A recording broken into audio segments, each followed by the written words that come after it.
Okay, we're just going to go for it. Hello, everyone. Thank you for joining us today for the first session of our three-part Back to School webinar series. My name is Erin Hildreth, and I am part of the Responsibility.org team. Before we get started, and I think as some of you may have just heard, I want to let you know that we'll be recording the session today. It will be available on the Responsibility.org YouTube page later today or early tomorrow. And we'll also send out the links to all three of our webinar sessions after the conclusion of the third session, which is September 15th. You are all on mute at this time. And if you have a question, please enter it into the question and answer box at the Q&A box, which is right next to the chat box. And this will allow us to address your questions a little bit more easily. The mission of Responsibility.org is threefold. We work to eliminate underage drinking. We work to eliminate drunk driving and work with others to eliminate all impaired driving. And we work to empower adults of legal drinking age who choose to drink to do so responsibly. Over the past 30 years, we've made great progress on all three of these missions. We have not done it alone because we all have a seat at the table of responsibility, and responsibility starts with each and every one of us. Responsibility.org is all about conversations that lead to a lifetime of healthy alcohol choices, but not every conversation is about alcohol. We have a social responsibility as well, to be good citizens, to be good humans, and to raise our kids to be the same. So, you guys, we are back to school. And if your kids are not back yet, they will be heading back soon. Back to school is not just today, it's a season, and in my house, it's a mood and a vibe. We are really excited to bring this back to school webinar series to you, starting with today's session about connecting with schools and the refreshing focus on social and emotional learning. So let's get started. I'm going to introduce you to our panelists and our moderator who have been really generous with their time today and especially generous with their expertise. These panelists include Brian Coleman, the 2019 National School Counselor of the Year and the Counseling Department Chair for Jones College Prep High School in Chicago. Brian's also a member of the Responsibility.org Educational Advisory Board. Steve Messler, who is the co-founder and CEO of Classroom Champions. Responsibility.org and Classroom Champions have worked together for about 7 years, and Steve is also an Olympic gold medalist. Brian Platzer, who is a teacher and the co-author of Taking the Stress Out of Homework and the co-founder of Teachers Who Tutor from New York City. And last but not least, Ashley Powers, director of the new Social and Emotional Learning Coalition from Discovery Education. So without further ado, I'm going to pass the floor to our moderator of our webinar series, Julianna Miner. Some of you may know Julie from her social media presence in the Rants from Mommyland blog, her Instagram, Pure Magic, follow her. She is also a longtime friend of Responsibility.org and a parent herself. She is the author of Raising a Screen Smart Kid, Embrace the Good and Avoid the Bad in the Digital Age. And we are honored to have her, as well as all of you panels with us here today. Julie? Hi, everyone. Thank you so much for joining us. I'm so happy to be here and to be part of this. Today, let's start the discussion by just framing the fact that over the past 18 months, we've all been very involved in our kids' education. For many families, our kids are just going back to school now for the first time in since March of 2020. And even for those of us who had kids attend in-person school last year, I think we were all really keyed into how they were doing academically and emotionally, and making sure that we were really paying attention to how things were going. I do want to say, I'm sorry that I'm going to be doing this a lot. I'm old, so if I have to read something, I require readers. And I hope that that's not distracting. Let's start the discussion by talking about something called social emotional learning. And I'm going to defer to our expert panel to talk about that more specifically, but I'd like to define it for the audience before we begin. It is the process through which children and adults gain and apply the knowledge, attitudes, and skills necessary to understand and manage emotions, set and achieve positive goals, and feel and show empathy for others, establish and maintain positive relationships, and make responsible decisions. Ashley, let's start with you. How do you feel like this transition back to school is vibing, to use Aaron's term, with social emotional learning, and what parents should be thinking about it? Why is it important?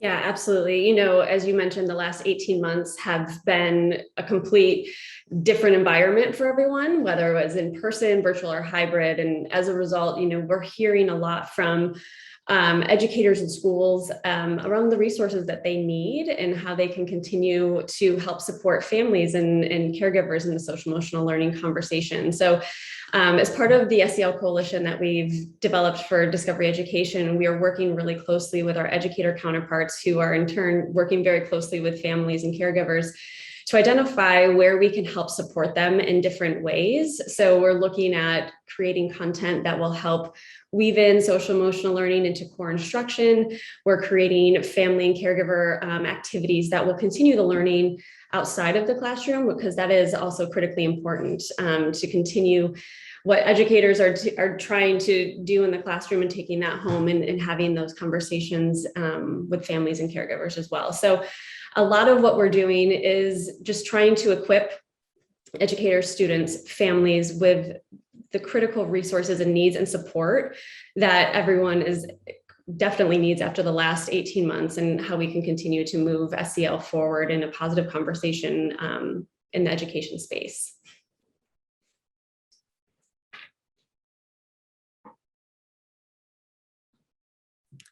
I muted myself to defer to the speaker and then forgot to unmute myself. I'm sorry. Steve, can you speak a little bit to the importance of SEL for parents and for young learners?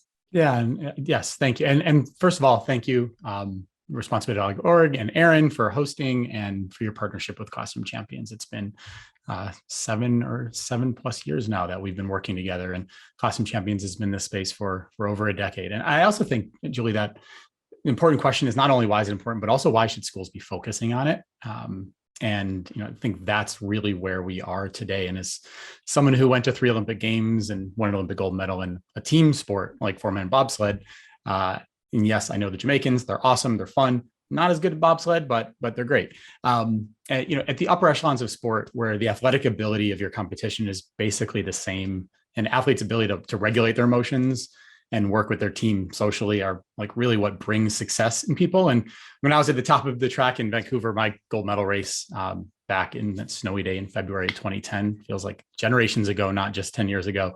Like literally the only things on my mind were like the mental skills and the preparation that I was needing at the time. So we started Classroom Champions when I was still competing, and I started the nonprofit with my sister, Dr. Lee Parisi, who's a researcher at MDRC in New York. And like our mission is to empower children to thrive socially, emotionally, and academically through the mentorship and mindsets of world-class athletes. And we believe, from an importance of SEL perspective, is that like providing educators, just like what Ashley talked about and what Discovery is doing, which is fantastic, and drawing people to more resources, that we believe that providing role models within providing educators extra role models within their space and providing direct skills to teach schools is the best path forward for those. And we have resources and programs and curriculum at Classroom Champions that we support schools and partner with. But like, I think that for why is it important, Robert Wood Johnson Foundation released a study years ago that looked at a 20-year study that showed, to boil it down, that positive social skills and emotional skills as early as kindergarten,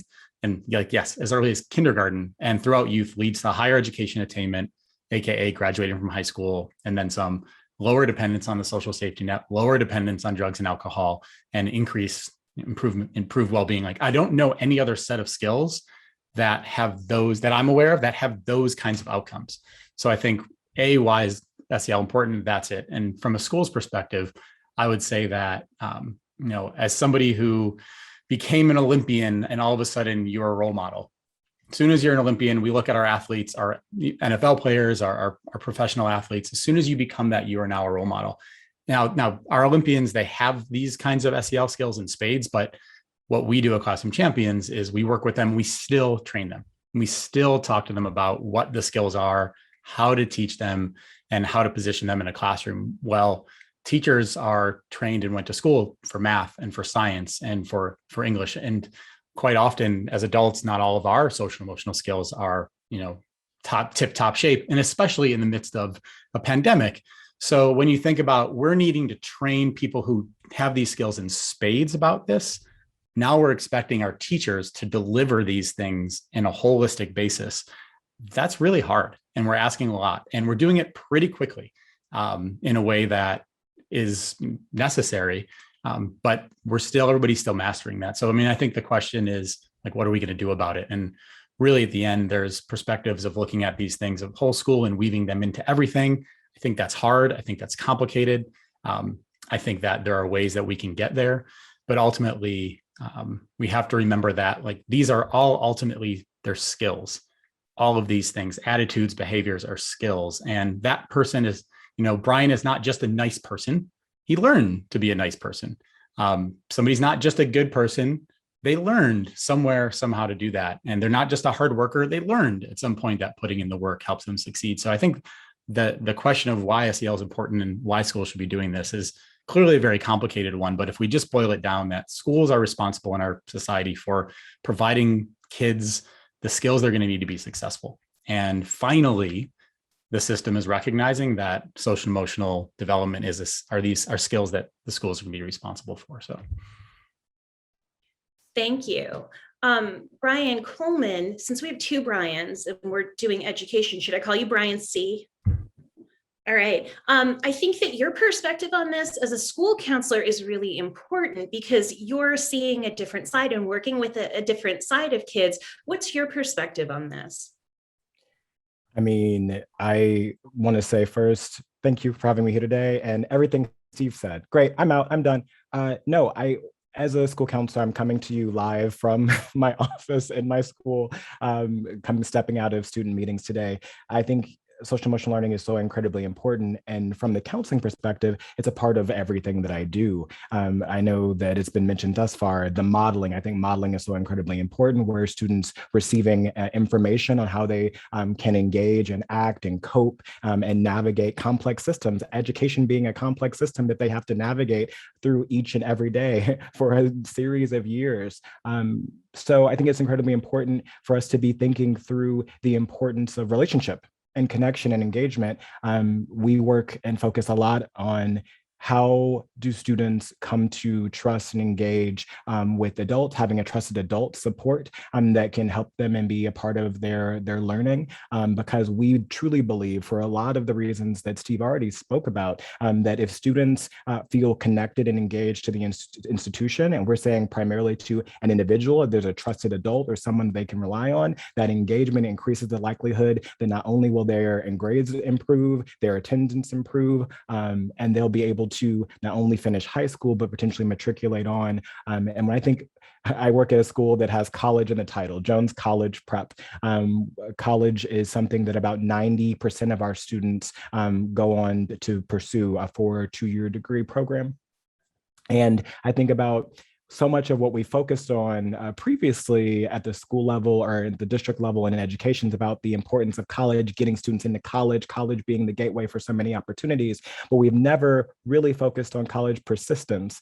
Not just what gets them there, but what keeps them there. And I think about a lot of the social emotional skills, attitudes, mindsets being so incredibly important to what keeps students engaged, the self-awareness, the social awareness, the relationship skills, the self-management, the responsible decision-making. All of these pieces are so integral to students being able to persist in whatever they decide to do after high school, be it college or a gap year, military, apprenticeship, what have you. And how can we effectively give them those tools and normalize those tools in the school environment? And I also think going back a little bit to what Steve said about how the expectations that we're placing on teachers and school staff and counselors, we're placing this on adults and staff members who likely did not receive these skills in their formal educational experiences. So how are we creating opportunities for the adults to learn? And I truly believe not only as a counselor supporting students and families and communities, but supporting other staff, how can we show a high level of engagement, connection, care, attentiveness for the staff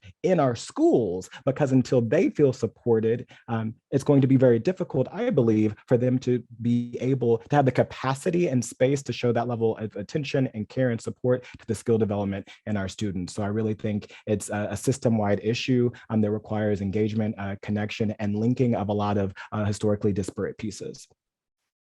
Thank you. I think Julie, go ahead. Sorry, Julie. I mean, I'd love to just comment on that real quick. And I think that ultimately from teachers and parents, those are the places where these things are, like Brian said, we learned a lot of things in school growing up. We learned a lot of things and we remember those things. I still have a personal problem that Pluto is apparently not a planet anymore because I learned it in school. That's messed up. So it really, right? So imagine if we can goal setting, perseverance, empathy, if these are the things that are ingrained in the next generation's mindsets, like Pluto being a planet is ingrained moving forward, but we have a generation to go, which means parents and teachers don't have those skills. And I think that is like what Brian just said is so crucial, that if we can provide those things in the four walls at schools, but if it's not happening at home, it's not happening there. And we actually just released an errand. I can share this with you to share out to the audience after. One of our researchers just, landed on and published a paper that shows teacher growth mindset at the beginning of the year directly correlates to student growth mindset at the end of the year. So not only the mental health of the teachers themselves, but the growth mindset that they bring directly gets reflected upon their students. That makes a lot of sense. I want to pose our next question to Brian P. And a lot of what we've just been talking about is the connection between the family and the school, and specifically the parents supporting the school as an entity, supporting the teacher in their role in the classroom. And also, as Brian C. mentioned, making sure that our students feel connected to their schools. Can you talk a little bit about how we can help make that happen as parents, both for our kids and for ourselves and for our community schools? Yeah, sure thing. I think that there's a pretty direct link between what Steve was talking about, how we look up to role models and see them behave in certain ways and then mirror that behavior. And what Brian was talking about sort of modeling that we as teachers need to do.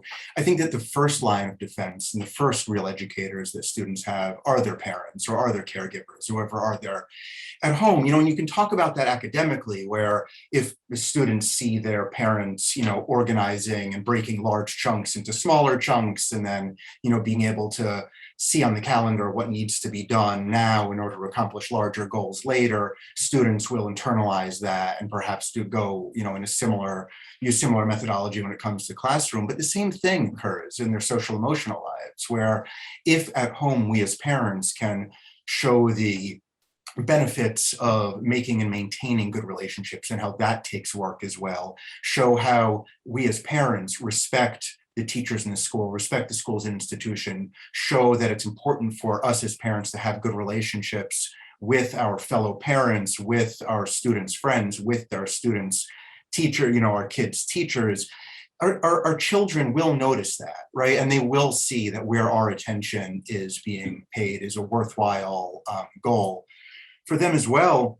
And then you move from that to independence and self-advocacy, where I think as parents, just as classroom teachers and as school advisors, saying that this isn't only something passive where you are sitting there and watching other people do what they think is the best way to live their life, but it's up to you then as a student, and whether that student is as young as kindergarten and it's washing your hands after you go to the bathroom, or to college, and it's taking responsibility for your own course load and all the work that you have to do. I think trying to first model that correct behavior and then have conversations with students, your children, whoever you are in this situation, about how they can internalize that behavior. Because one size really does not fit all when it comes to how children interact with institutions.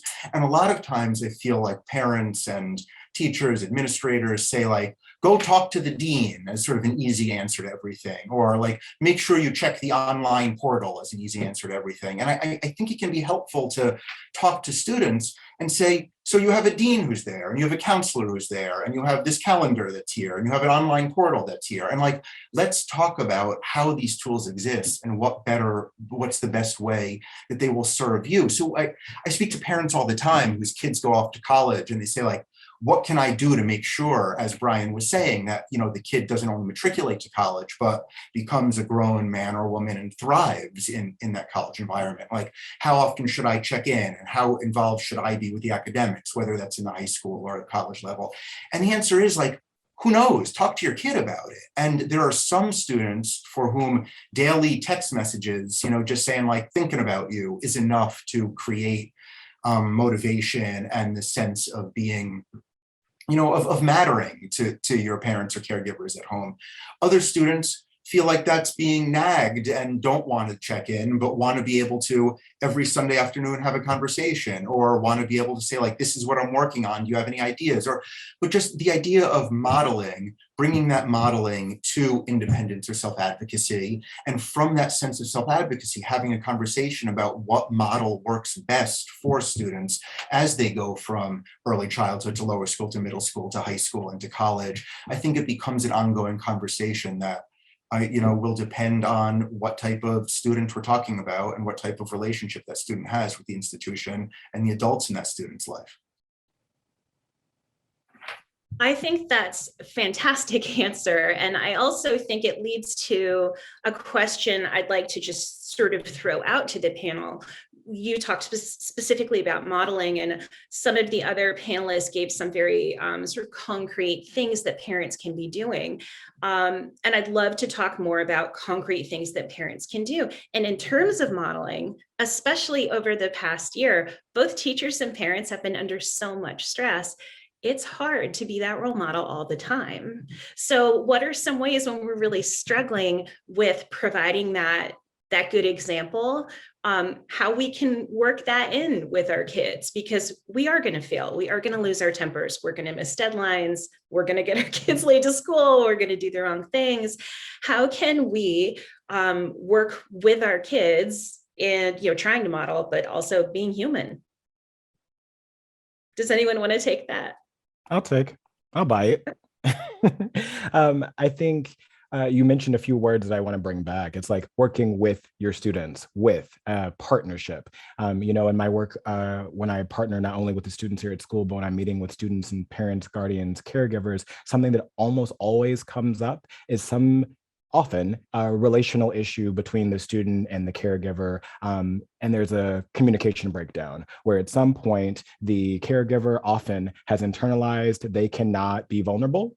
They cannot name the issues that they are going through. They cannot normalize coping, normalize failure, normalize struggle for their students. And then the students often internalize they can't come to their parents or guardians and be vulnerable and normalize failure, normalize struggle. And I think it's so important that as adults, we feel capable of not only naming when something is difficult or hard, or where we have made a mistake or failed in some way and are learning through that, so that students know it is possible to fail and struggle, and it is possible to persevere, and really talking through what those coping skills look like. I think we come back to responsible decision making. Like if you can talk about the ways in which, I may not be able to get you to that activity on time today for a myriad of reasons, and that's hard for me. But you know what? Here's something that I'm thinking I'm about doing, or shifting my structure of my day or how I'm organized to make sure we can do that in the future. And though I realize this is something that I'm struggling with right now, I appreciate that this is something I'm going to work to prevent in the future. And just being able to have those conversations, I think creating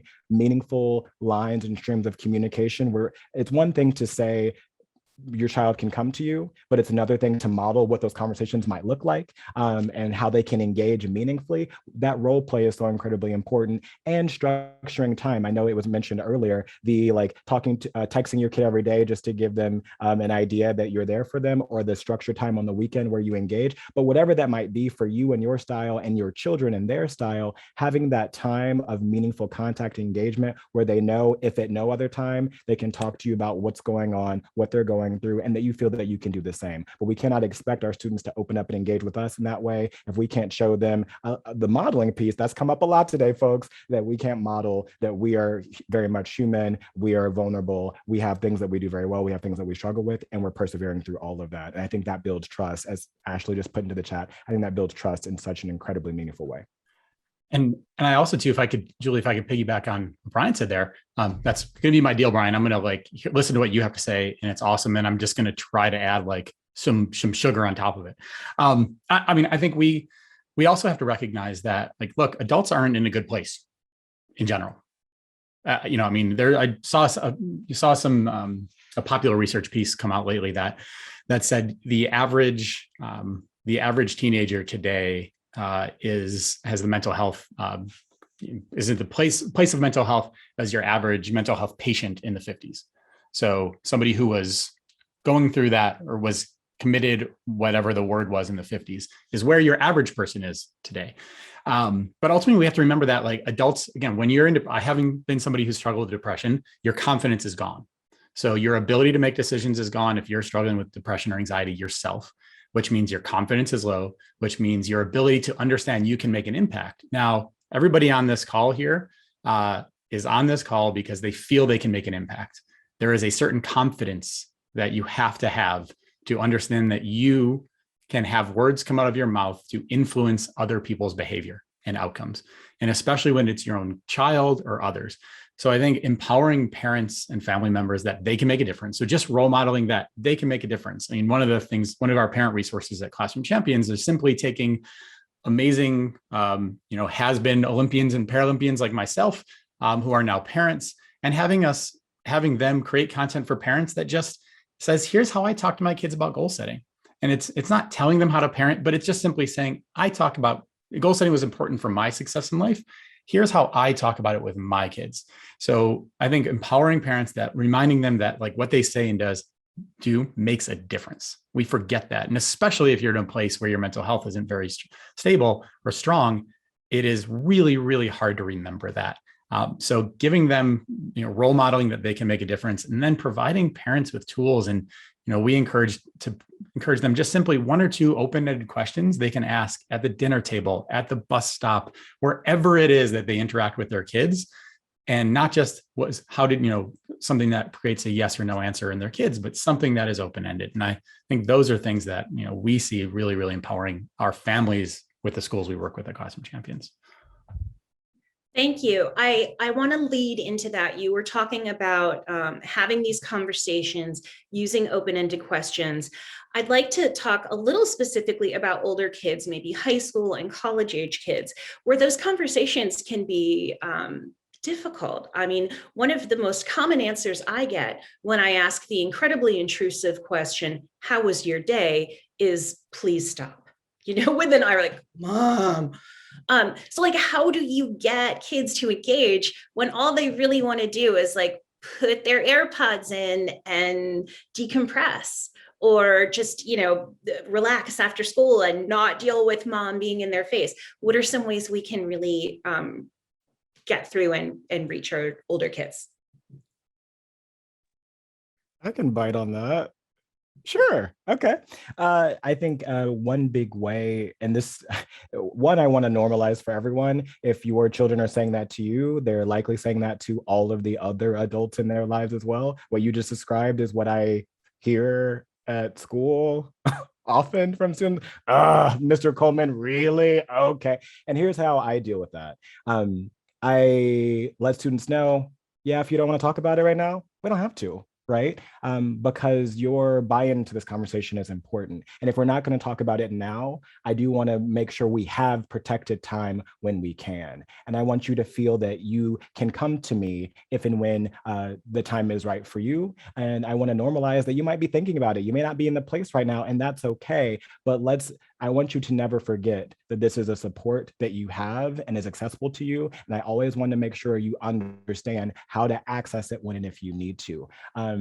I think it's very important for us to remember, do we often want to talk about our problems and issues when we're solicited? No, sometimes you feel like it, sometimes you don't, right? And the circumstances that make you feel supported in that moment may vary. And it's also talking to our children about like, well, what would make you comfortable or more comfortable in having this conversation with me? If we were to have a conversation that was about X, Y, or Z issue, well, what would you want that to look like? If you could design that, because you know it's important to me and you know it's something that I want us to do, but I want you to be involved in creating that space and us creating that opportunity together, because it's not just me getting information from you, it's an experience that we're having together. And how can we do it in a way that makes us both feel our best selves and our most comfortable? And making it, again, coming back to the alliance, the we, that it's not just the parent trying to get something from the student, but it's something that we're doing together to make sure that we both feel in touch with each other's needs and able to communicate meaningfully. Thank you. Ashley, do you want to weigh in a little bit on the ways that these kinds of conversations can help both parents and kids enhance their social and emotional learning, specifically like older kids maybe heading into college or high school? Yeah, absolutely. I think it's important to have consistency and regular touch bases and checking in. I think, Brian hit everything, hit the nail on the head with what he was saying, creating safe spaces for these discussions. And don't be afraid to be vulnerable. As I put in the chat earlier, and as Brian had mentioned, vulnerability equals trust, which then equals a deeper relationship. And that, I think, opens the door to more conversation and more willingness to dig in. So I've mentioned this before, but we have a lot of resources for parents and caregivers specifically that can dig a little bit more deeper on these and how to facilitate conversations around what they've experienced through COVID. We have very specific COVID resources that are available, or social justice conversations. So we are, trying to equip caregivers and family members with those types of discussion starters and how they can dig into some of those conversations at home. Thank you. Brian P. I'm also interested in your thoughts on the way that parents can be interacting with schools as their kids get older, because typically that's the time that we want to be stepping back and allowing kids more agency and autonomy over how they're managing their work and managing their relationships at school. How can parents support that without overstepping? Yeah, it's a great question. And again, it varies child to child and parent to parent. But I think that being as involved with the school as you are comfortable.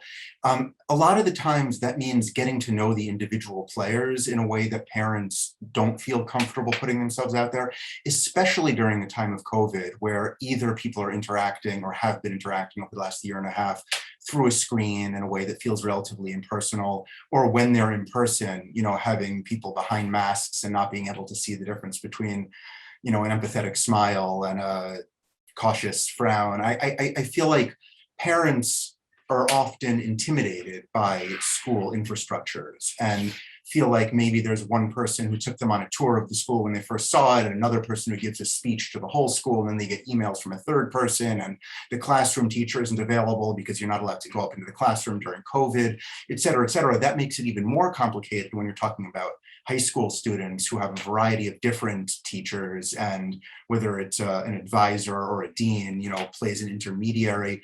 So I feel like we as teachers have never been hungrier than we are now to hear feedback from parents and from students, because those barriers that I was just talking about exist not only in the direction towards teachers, but the direction from teachers as well, where we want to know what's going on in students' homes. We want to know how they're handling homework, what their reaction is to classes. We want to know what is the obstacle that they are facing right now, that there really is an opening for parents to feel, just reach out and check in with a variety of teachers, of administrators, of guidance counselors, et cetera. And if you get all good here, don't worry about it, then you're in good shape. But there's no bad that's going to come out of it, because often you'll get something in response. I'm happy you reached out. I have seen, your daughter or your son act in this way, and I'm wondering whether he or she does the same at home, or if there's some way that we can work together to either preview and review academic information, or make sure that we're sending the same messages at home and at school. school. And I feel like the first step towards all of this is getting away from that intimidating psychological perspective that parents have because they remember being in high school and they want to close their eyes and run away. Like high school is an intimidating place for everyone in different ways. And the thought of your child going through that can be scary. And the idea of inserting yourself in between your kid and the school can be scary as well. And oftentimes you can hide behind the sense of self-advocacy. You can say, you know what, I want the kid to learn to do it by his or herself. And that's true. And that is a goal that we're setting for our students as they get older. But enabling that advocacy or creating a safety net, so if for whatever reason students aren't able to speak up for themselves, is incredibly important. And the first step there is for parents to, on an institutional and individual basis, understand the way the school works and who those, touch points are as the student, goes from grade to grade. That's so helpful because I sometimes feel like, teachers are really overwhelmed having to do sometimes a combination of in-person and synchronous remote learning. And the last thing I want to do is add more to their plate, give them more emails to respond to, et cetera. So that's actually really reassuring that that's information that teachers would want. Sure thing. And it's always easy for a teacher to respond very quickly saying, thanks for checking in. I'll let you know if we have any problem. But like just that touching base, it's not putting more work on most teachers' plates. It's a way to begin a conversation with the teacher in case the teacher wants to continue it moving forward. Thank you. That's very helpful. And while we're waiting for some audience questions to come in, I thought we could walk through some of the more like tactical and hands-on takeaways that our parents can leave this session with. Obviously being in touch with teachers and doing those touching of bases and establishing those relationships. That's one. We talked about having consistent conversations. We talked about modeling. Brian C., you had talked about like being a good person is something that you learn how to do. And I'm wondering if you have more of those kind of tactical and like really like practical considerations or things that parents can start noodling and start doing at the end of our session. Yeah, I'm happy to jump in on this one. We've started and we thought of this through some of the things that Classroom Champions does, but in our own home, we have a 4-year-old, so we're trying to start young. And one thing we do at the dinner table that she gets already, and she's now started to initiate with us, which is we ask everybody at the dinner table, what was the best part of your day and what was the hardest part of your day? And she now feels empowered that we actually sit down and she turns to mommy, gets all the questions, because of course daddy is not the favorite of the house, but mommy gets the first question, which is, mommy, what was your favorite part of your day? And what was the hardest part of your day? So we role model asking the questions. We role model answering them honestly. We talk about like the hardest part of my day was having to do this partnership work and arrange these things. And we talk to her like she can understand. And then all of a sudden, when it comes to be our turn to ask her, she's open to answer that. So like, what's a takeaway that you can do is start some kind of, there you go, roses and thorns in your family. That's great, Erin. So starting some kind of ritual that is simple. Like I think that sometimes we think we have to do too much. And we have to do all of these big things. Starting simple and starting with 1 or 2 questions that you can repeat is, I think, one great starting point. Thank you. I think we're still waiting for 1 or 2 questions to come in. What are some school counselor thoughts on this for parents? Oh, school counselor, you don't say. One big piece here I want to really highlight is that when we're thinking about navigating the school, because I think Brian P. really talked about how intimidating that can be, and I absolutely agree for a myriad of reasons. I think it's very important that you leverage the different stakeholders in the ways that they're set up to support you. As a school counselor, I mean, we're set up to support academic, social emotional, and post-secondary planning related issues, and we're set in a school space such that we liaise with so many different stakeholders, the teachers, the deans, the administrators, the community partners, the parents, the guardians, all of these different stakeholders, that if you need help navigating the complex system that is your school, absolutely reach out to your school counselor. I think when it comes to communication streams, we're really helpful. When it comes to advocacy, because when we're talking about the ongoing impact of COVID-19, our country's racial reckoning that has continued to impact us all in different ways, our relationship and understanding of complex systems of race and power and privilege and all of these different pieces. I know that Ashley even mentioned social justice resources that she has available. It's so incredibly important that we understand that different communities and different people have different relationships and different histories with education, with learning, how they experience it and how they're able to connect with it and engage in support of their children, and that we meet them where they are and that we level with them and help them understand that if you don't understand, if you are intimidated or confused or unsure, there are supports and people positioned to support you. In the same way they were talking about, does each child have a trusted adult at school? It's ideal that you as a parent or guardian have someone that you know you can go to at the school that can support you as well. And I truly believe that school counselors are set up to do that. I also think it's really important that we understand how to connect the pieces. And if and when something goes wrong, I mean, at my school, we do counseling 101 with our students, we do counseling 101 with our parents, just so everyone can understand. We know that not many people knew their counselor growing up or may not have had a direct relationship with that individual. And that's true for our teachers as well. So it's our responsibility to advocate on behalf of our identity as counselors in our role and make it very clear. We role play how conversations go down. We role play how you can talk with parents and guardians and how parents and guardians can talk to counselors. So reaching out to those folks to introduce yourself and to ask a very clear question. How should I reach out to you? What should I be reaching out to you for? How can you help me support my child, right? That can be asked to the teacher or guardian, that can ask to the dean, that can be asked to the teachers, and just checking in with individuals to make sure you have a clear sense of how to leverage them, because the supports are there and we have to move through that intimidation to make sure we're able to bridge that gap whenever possible. Thank you. We have some questions coming in and we're getting short on time. Ashley, would you mind taking the first question, which is, how would you respond to parents who feel that schools should really be focusing strictly on education and less the social and emotional learning side? Yeah, I mean, that's a tough one. And I don't have the educational experience that some of the other folks on the panel would, but I think it's a one size fits all, and it's not a one size fits all, excuse me, and everyone approaches it a little bit differently. And we know that from state to state and from district to district, everyone has a different SEL journey.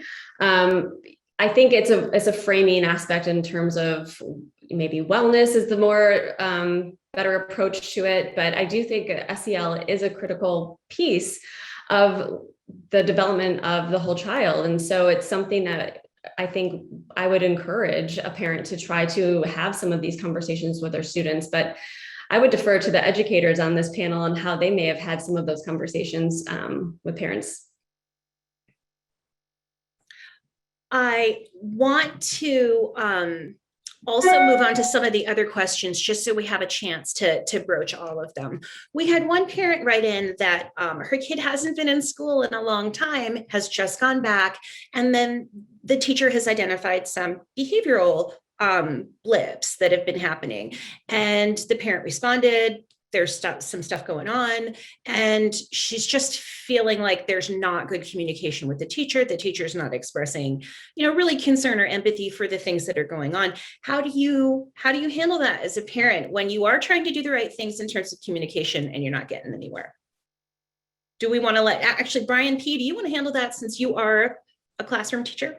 Sure thing. I mean, it's impossible to tell based on that question whether the teacher is, not doing a good job in the classroom or whether there's some kind of misunderstanding. And I think the first step is, as our questioner suggested, is just to reach out to the teacher, fill in the teacher on what's going on in the family life, and then to see if you get a better response moving forward. It is the first week of school for the student, and there are a lot of moving parts and a lot of chaos, both internal and external, when it comes to school life. If it does continue, though, beyond the first week, you have to bring it to the attention of the head of school or your teacher supervisor. Like you can't let these issues linger if you feel like the student is in a position where the student no longer wants to attend school, especially somebody who hasn't been in school for so long, who's dealing with this kind of psychological difficulty. The reason why there are various counselors and heads of divisions and psychological and social services at schools is because if the teacher isn't doing his or her job in terms of meeting the student where the student needs to be met, after trying to have that conversation honestly with the teacher, you have to go to someone else, because we can't let students linger in these situations where they become more and more intimidated and sort of less and less in control of their social emotional lives. Okay, thank you. That's really helpful. I'm going to combine a couple of questions that we've gotten into one last question because we're a little bit short on time. We have one parent that's saying, my kid is older. I want to be checking in with my child on how their mental health is doing. A 17, 18-year-old's not going to feel that role playing is cute or want to do roses and thorns at the dinner table necessarily. And we have another parent saying, I want to foster independence and autonomy in my child, but I can kind of see them having some peer difficulties. And I think that the underlying question for both of those families is, when do I know how to step in? Like, how do I foster them handling things themselves, but also providing support? So does anyone want to handle that? Because that's a tough one. Brian C.? Yeah, I'll come in for a sec. So I think in both of those situations, I do want to bring it back to modeling. If your child doesn't think it's cute, do you think it's cute? And if you don't think it's cute, that's a reason why it may not work. And I think you can reframe checking in around your students' mental health in a different way. If you made it about self-care and self-awareness, and you could talk through like, well, how are you supporting yourself, and talk through the different domains of self-care, be it physical self-care or school-based self-care or spiritual self-care or emotional self-care. And you can, if you can have a conversation about these different ways in which they might be able to support themselves or self-soothe, and then you can talk about, well, how can I engage and support you? And like, how, if you did have something going on, how would I know? And how could I show up for you? Like, just reframing the conversation in a way that isn't so, doesn't feel intrusive, right? Well, if I were to help you, like, what, if you were struggling, what would that look like? And can I trust that you would come to me if there were a concern, and how would I know that? And then when it comes to the other piece about like, really, how do you engage and show up for your student if you're not really sure when to step in? I think it's really important to have the conversation with your students that you are concerned, that you do want to be available. And if you wanted to support them, if you wanted to engage, how? If you're having peer related issues, and I see that as a parent, can I name that to you? Can we talk about it? And then let's talk about some things that you could do, and then decide on what makes the most sense to you and how I can then support you. But I think that self-advocacy piece and that empowerment piece is so important, but always keeping the student aware, keeping the child aware that you are there for help, that you can be a part of it, and they have some autonomy and choice in how you engage. But talking through what those options may be, that might be where they needed some more support, and where you can definitely come in as a parent or guardian. That's really helpful. Thank you. And thank you for your questions. Thank you for joining us. We do need to wrap up because we are a little bit over on time. I'd like to thank Responsibility.org and all of our panelists for joining us. Thank you so much to every single one of our attendees today and our registrants. We so appreciate you being here. Next week, same day, same time, we're going to be talking about mental health, mindfulness, and modeling responsible behavior. Modeling always comes up. That's the hard part about parenting. You just always got to be a better person than you think you can be. Our panelists are amazing. Dr. Mary Alvord, who is a psychologist and founder of Resilience Across Borders.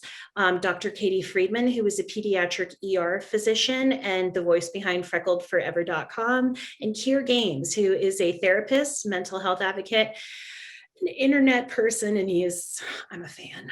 I hope you'll join us then. And again, thank you so much to our panelists, to Responsibility.org, and to all of you who joined us today. Thank you all very much.